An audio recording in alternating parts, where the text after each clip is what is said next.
আমাদেরকে রাশিয়ার 15 দিনের ট্রেনিং দিয়ে যুদ্ধে পাঠানোর জন্য প্রস্তুত করা হচ্ছে। উন্নত কর্মসংস্থানের প্রলোভন দেখিয়ে লালমনিরহাটের পাটগ্রাম উপজেলার কালীরহাট এলাকার নাজমুল আলম, আলামিন, মেহেদী হাসান ও আব্দুল্লাল মামুন নামে 4 যুবককে রাশিয়ার সেনাবাহিনীর কাছে তুলে দেওয়ার অভিযোগ উঠেছে।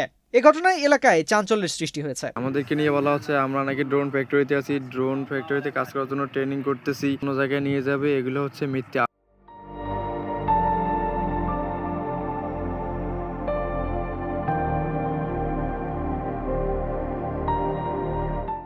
বাংলাদেশ হাইকমিশন, আমি জানি না কেন আমাদের 30 জনের কথাগুলো আপনাদের মিথ্যা মনে হচ্ছে। আসল সত্য আমরা বলতেছি, আপনারা কেন বিশ্বাস করতেছেন না? যুদ্ধে যখন আমরা মরে যাব তখন হয়তো আপনারা সত্যটা বিশ্বাস করবেন। বর্তমানে যুদ্ধ কবলিত অঞ্চলে আটকে থাকা সন্তানদের নিয়ে চরম উৎকণ্ঠায় দিন কাটাচ্ছেন পরিবারগুলো। ভুক্তভোগীর স্বজনদের অভিযোগ, স্থানীয় দালাল চক্রের সদস্য ইউনুস, মাহিম ও রানা মোটা অঙ্কের বেতনে ভালো চাকরির আশ্বাস দিয়ে ওই 4 যুবককে রাশিয়ায় পাঠায়। এজন্য পরিবারগুলো জমি বন্ধক রাখা ও ঋণ করে দালালদের লাখ লাখ টাকা দেয়। বাচ্চাগুলোকে লোভ লালসা দিয়ে রাশিয়া পাঠাইছে কোম্পানির কোথাকে, কোম্পানি কোথাকে রাশিয়ার কাছে পাঠিয়ে কোম্পানি কোথাকে সেনাবাহিনীর কাছে বিক্রি করেছে। কিন্তু রাশিয়ায় পৌঁছানোর পর তাদের কোনো চাকরিতে না দিয়ে জোরপূর্বক রুশ সেনাবাহিনীর কাছে হস্তান্তর করা হয় বলে অভিযোগ পরিবারের।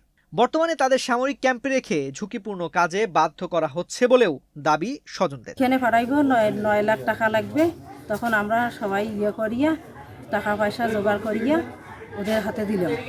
যা এখন ছেলেগুলো যে 2 দিন ভালোভাবে কথা বললো যে আব্বু আম্মু তোমরা চিন্তা করেন না, আমরা ভালো আছি, আমরা খুব ভালো আছি।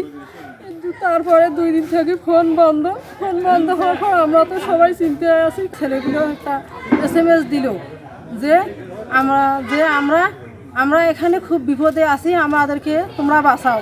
পরিবারের সদস্যরা জানান, কঠোর নজরদারির কারণে যুবকেরা ঠিকমতো যোগাযোগ করতে পারেন না। সুযোগ পেলে লুকিয়ে ফোন করে কান্না জড়িত কণ্ঠে দেশে ফিরিয়ে নেওয়ার আকুতি জানাচ্ছেন। আমাদের ছেলে বলতেছে যে আর সময় নেই, আমাদেরকে সেনাবাহিনীর হাতে দিয়ে দিচ্ছে।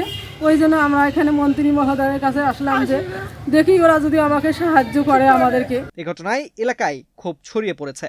অভিযুক্ত দালালদের দ্রুত গ্রেফতার ও কঠোর শাস্তির দাবি জানিয়েছেন স্থানীয়রা।